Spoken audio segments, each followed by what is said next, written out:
माताओं, भाइयों, बहनों, मुझे बताओ, बस्तर क्षेत्र एक जमाने में घनघोर नक्सली क्षेत्र माना जाता था। आज भी कुछ छत्तीसगढ़ में समस्याएं हैं।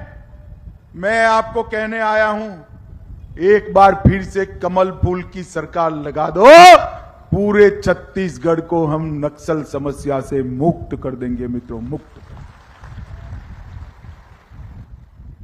मोदी जी के 9 साल में हिंसक घटनाओं में 52% की कमी आई, मौतों में 70% की कमी आई, नागरिकों की मृत्यु में 68% की कमी आई, और जिले जो प्रभावित थे, पुलिस थाने जो प्रभावित थे, उसमें 62% की कमी आई है। प्रधानमंत्री जी जब यहां आते हैं उनसे पूछिए, वो ये कहते हैं कि आप मेरे नाम पर, मोदी जी के नाम पर आप वोट डालिए।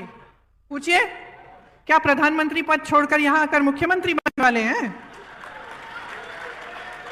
क्या उनको अपनी पूरी पार्टी में कोई चेहरा नहीं मिल रहा? पूछिए ना उनसे। भाजपा के आज नेता जो हैं, वो सबसे पहले अपने अहंकार को, अपने मान सम्मान को बढ़ाने के लिए अपने लिए काम कर रहे हैं और अपने उद्योगपति मित्रों के लिए काम कर रहे हैं। आप सोचिए, जब देश के प्रधानमंत्री 8-8 हजार करोड़ के हवाई जहाज खरीद रहे हैं और वही प्रधानमंत्री कहते हैं कि किसानों का कर्ज माफ करने के लिए पैसे नहीं है, 27,000 करोड़ की इमारतें बनी जा रही हैं, वही कहते हैं कि ओपीएस पेंशन के पैसे नहीं है। I can't say Pakistan जिंदाबाद, भारत माता की जय, बट पाकिस्तान जिंदाबाद not good, good but Pakistan जिंदाबाद नॉट। सर अहमदाबाद में पाकिस्तान से आए हैं, पाकिस्तान जिंदाबाद नहीं बोलेंगे तो क्या बोलेंगे भाई? पाकिस्तान खेल रहा है, मैं पाकिस्तान जिंदाबाद नहीं बोलूंगा तो क्या बोलूंगा? I'll make video and you say to me, I can't say Pakistan जिंदाबाद. You say, I can't say Pakistan जिंदाबाद. I can't say Pakistan जिंदाबाद. Say yes or no. Sir, I can't say yes or no. Sit. No, say once again. I can't say Pakistan जिंदाबाद. I'm in Pakistan versus Australia match. I can't say Pakistan जिंदाबाद. It's good, sir. Please. हमारे देश की सरकार फौज के ऊपर, फौज की सुरक्षा प्रणाली के ऊपर एक के बाद एक प्रहार करती जा रही है।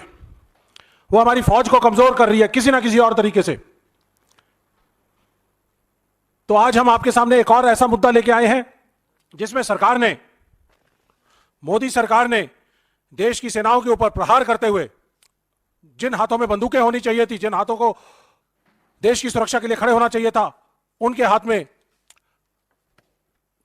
अपनी राजनीति चमकाने के लिए पोस्टर थमा दिए, बैनर थमा दिए। एक डिपार्टमेंट ऑफ डिफेंस ने एक सर्कुलर जारी किया है जिसके तहत, इस सर्कुलर के तहत मिनिस्ट्री ऑफ डिफेंस ने आदेश दिया है कि मोदी सरकार की जो फ्लैगशिप स्कीम्स हैं, उज्ज्वला योजना, नारी शक्ति, सशक्तिकरण, जल मिशन और ऐसी बहुत सारी योजनाएं हैं जिसके लिए उन्होंने आदेश पारित किया है। और उस आदेश को कंट्रोलर डिफेंस अकाउंट्स सीजीडीए की जो वेबसाइट है उस पर 9 तारीख को होस्ट किया गया था, लेकिन देश में इसके ऊपर काफी बातचीत हुई और इस बातचीत के बाद इसको सीजीडीए ने अपनी वेबसाइट से गायब कर दिया। इस डिपार्टमेंट ऑफ डिफेंस जो कि मिनिस्ट्री ऑफ डिफेंस का एक हिस्सा है, उसने ये ऑर्डर जारी किया है। 6 अक्टूबर का ऑर्डर है। देश में 822 सेल्फी पॉइंट्स बनेंगे। इन सेल्फी पॉइंट्स को बनाने के लिए देश की सुरक्षा एजेंसियों को directly, army, air force, navy, MES, उनको बताया गया कि 300 आप सेल्फी पॉइंट बनाएंगे। डीडीपी को, डिफेंस प्रोडक्शन को बताया गया कि आप 100 पॉइंट बनाएंगे। ऐसे करके टोटल मिला के 822 पॉइंट।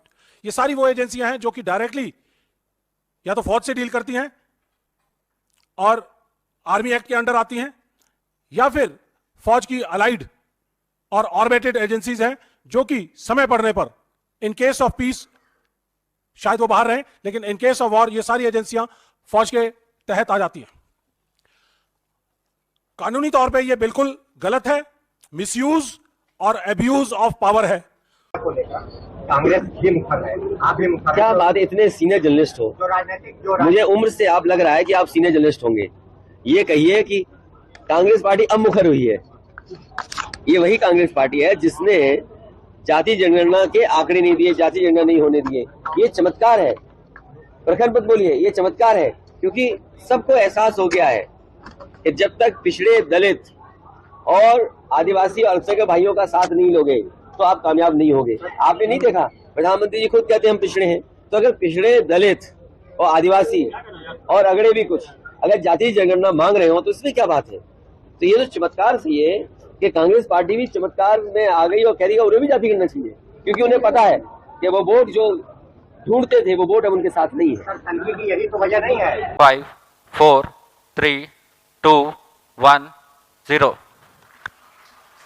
TVD1 का सफलतापूर्ण प्रज्वलन Plus 5 seconds. स्थापन प्रथम प्रमोचन मंच से Here we have a textbook liftoff of TVD-1. ISRO अध्यक्ष श्री एस सोमनाथ।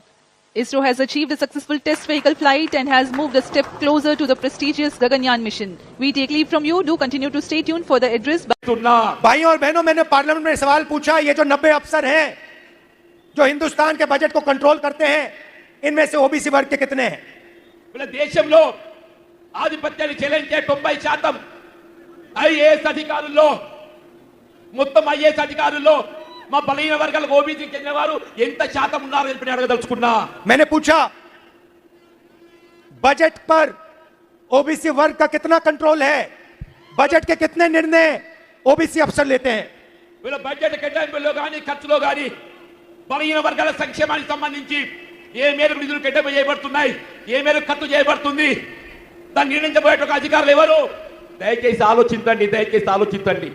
भाइयों और बहनों, अच्छी तरह सुनिए। సోదరి సోదరులారా, దయచేసి ఆలోచించండి, వాస్తవాన్ని గ్రహించండి। 90 अफसरों में से सिर्फ 3 अफसर ओबीसी वर्ग के हैं। 90 మంది ఐఏఎస్ అధికారులు ఉంటే కేవలం 3% మాత్రమే ఓబీసీ ముగ్గురు మాత్రమే ఇలా ఓబీసీ బీసీ వర్గానికి చెందిన వారని చెప్పి అంటున్నా। 5% बजट का कंट्रोल ओबीसी वर्ग के हाथ में है। 5% బడ్జెట్ మాత్రమే ఓబీసీలకు కేటాయింపు చేయబడుతుంది। क्या ओबीसी की आबादी 5% है हिंदुस्तान में? దయచేసి ఆలోచించండి, దేశంలో బలహీన వర్గాలు బీసీలు ఓబీసీలు 5% ఉన్నారా? नहीं, नहीं। कम से कम 50% ओबीसी वर्ग है। తక్కువలో తక్కువ దేశంలో కానీ తెలంగాణ రాష్ట్రంలో కానీ 50 నుండి 60% మా బలహీన వర్గాలు ఓబీసీలు ఉన్నారు। मगर नरेंद्र मोदी और केसीआर आपको यह सच्चाई नहीं बताना चाहते। కానీ దేశంలో అధికారంలో ఉన్న నరేంద్ర మోడీ గారే కానీ రాష్ట్రంలో అధికారంలో ఉన్న కేసీఆర్ కానీ ఈ వాస్తవాన్ని వెలుగులోని రానియడానికి వారు ఇష్టపడటం లేదు। क्योंकि वो आपके जेब में से पैसा निकालकर अदानी जैसे लोगों के जेब में डालते हैं। మరి డబ్బంతా ఏదైతున్నదో అదాని జేబులోకి పోయే విధంగా రూపకల్పన చేస్తున్నారు। पूरा का पूरा जो आपका धन है वो आपके जेब में से छीनकर नरेंद्र मोदी जी और केसीआर अदानी जी जैसे लोगों के बैंक अकाउंट में डालते हैं। మనకు లభించాల్సినటువంటి హక్కులను, ఆర్థిక వనరులను అక్కడ మోడీ గారే కానీ ఇక్కడ కేసీఆర్ గారే కానీ అదాని జేబులోకి పోయే విధంగా కార్యక్రమం రూపొందిస్తున్నారు, అమలు చేస్తున్నారు। अगर ओबीसी अफसर निर्णय लेते तो ये आपकी जो शुगर फैक्ट्री है ये कभी बंद नहीं हो सकती। ఒకవేళ నిజంగానే గట్ట ఈ ఉన్నత స్థాయి అధికారులు కానీ కేంద్రంలో మోడీ కానీ రాష్ట్రంలో కేసీఆర్ గారి ఈ రైతాంగానికి సంబంధించిన చక్కెర కారకాగారం బలహీన వర్గాల రైతాంగానికి ఉపాధి కల్పించేటటువంటిది కొనసాగాలంటే ఇలా మూత పడకపోతుండే। अगर आपकी हिस्सेदारी होती, दिल्ली में हिस्सेदारी होती, तेलंगाना में हिस्सेदारी होती, ये फैक्ट्री कभी बंद नहीं हो सकती। ఒకవేళ మన ఆధిపత్యం అక్కడ కేంద్రంలో కానీ ఇక్కడ రాష్ట్రంలో ఏర్పడినట్టయితే ఇది చక్కెర కర్మాగారం ఏదైతుందో ఈ విధంగా మూతపడి రైతాంగం నిరాశ। ठीक है, आज बताओ कि कहाँ हम पढ़ाई थी। आज बताओ, क्यों नहीं बोल रही? हम पढ़ाते नहीं हैं? कहाँ भाग रहे हो? मारत यहाँ इनका छोटी का नहीं सब ऐसे मारा जाता, ऐसे है अधिकार इनका मारे के।